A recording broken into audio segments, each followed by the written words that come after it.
When I walked out here, I won't lie, I was terrified. But sometimes the things that scare us most are the very ones that show us who we can be. So tonight, I choose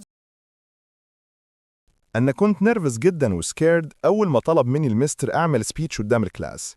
دي كانت بيج تشالنج بالنسبة لي. أول ما طلعت نسيت سطرين، حسيت إني discouraged جدا وكنت خلاص هجيف أب وأسيب الستيج. بس في ثانية قلت لنفسي لا، stay calm وخد deep breath. لازم أعمل determination وأكمل وأعمل keep going. وبالفعل كملت، وفي الآخر واحد من الكلاس ميتس سألني سؤال أنا مش prepared لإجابته. بصراحة to be honest، بدل ما أفتي قلت له أنا مش متأكد of the answer، عشان كده I will do more research بكرة. بعد ما خلصت كنت upset شوية من المستيك اللي عملتها، بس في نفس الوقت كنت glad جدا إني ما استسلمتش وعرفت هاندل الموقف بhonesty. دي كانت أحسن طريقة عشان أقدر overcome الأبستكل ده وأكون braver المرة الجاية. أنا كنت nervous جدا وسكيرد أول ما طلب مني المستر أعمل speech قدام الكلاس. دي كانت big challenge بالنسبة لي. أول ما طلعت نسيت سطرين، حسيت إني discouraged جدا وكنت خلاص هجيف أب وأسيب الستيج. بس في ثانية قلت لنفسي لا، stay calm وخد deep breath. لازم أعمل determination وأكمل وأعمل keep going. وبالفعل كملت، وفي الآخر واحد من الكلاس ميتس سألني سؤال أنا مش prepared لإجابته. بصراحة to be honest، بدل ما أفتي قلت له أنا مش متأكد of the answer، عشان كده I will do more research بكرة.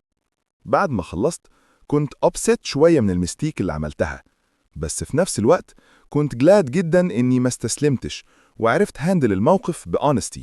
دي كانت أحسن طريقة عشان أقدر overcome الأبستكل ده وأكون braver المرة الجاية. أنا كنت nervous جدا وسكيرد أول ما طلب مني المستر أعمل speech قدام الكلاس.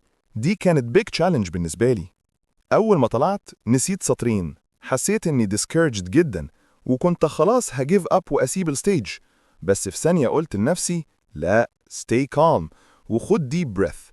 لازم أعمل determination وأكمل وأعمل keep going. وبالفعل كملت، وفي الآخر واحد من الكلاس ميتس سألني سؤال أنا مش prepared لإجابته.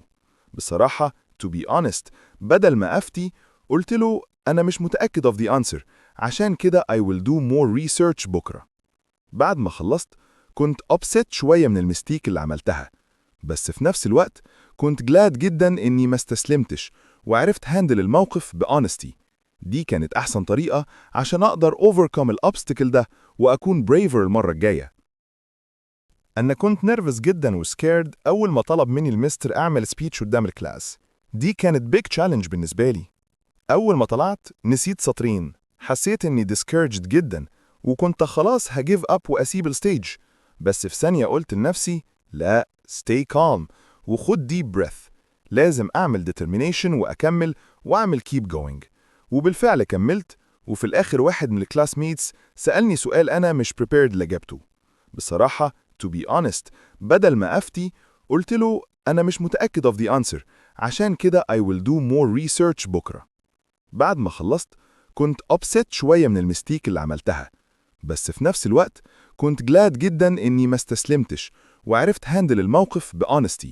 دي كانت أحسن طريقة عشان أقدر overcome الأبستكل ده وأكون braver المرة الجاية. أنا كنت nervous جدا وسكيرد أول ما طلب مني المستر أعمل speech قدام الكلاس. دي كانت big challenge بالنسبة لي. أول ما طلعت نسيت سطرين، حسيت إني discouraged جدا وكنت خلاص هجيف أب وأسيب الستيج. بس في ثانية قلت لنفسي لا، stay calm وخد deep breath. لازم أعمل determination وأكمل وأعمل keep going. وبالفعل كملت، وفي الآخر واحد من الكلاس ميتس سألني سؤال أنا مش prepared لإجابته. بصراحة to be honest، بدل ما أفتي قلت له أنا مش متأكد of the answer، عشان كده I will do more research بكرة. بعد ما خلصت كنت upset شوية من المستيك اللي عملتها، بس في نفس الوقت كنت glad جدا إني ما استسلمتش وعرفت هاندل الموقف بhonesty. دي كانت أحسن طريقة عشان أقدر overcome الأبستكل ده وأكون braver المرة الجاية. أنا كنت nervous جدا وسكيرد أول ما طلب مني المستر أعمل speech قدام الكلاس. دي كانت big challenge بالنسبة لي.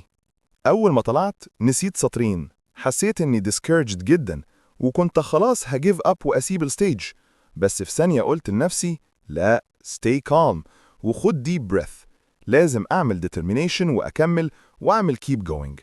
وبالفعل كملت، وفي الآخر واحد من الكلاس ميتس سألني سؤال أنا مش prepared لإجابته. بصراحة to be honest بدل ما أفتي قلت له أنا مش متأكد of the answer، عشان كده I will do more research بكرة. بعد ما خلصت كنت upset شوية من المستيك اللي عملتها، بس في نفس الوقت كنت glad جدا إني ما استسلمتش وعرفت هاندل الموقف بhonesty.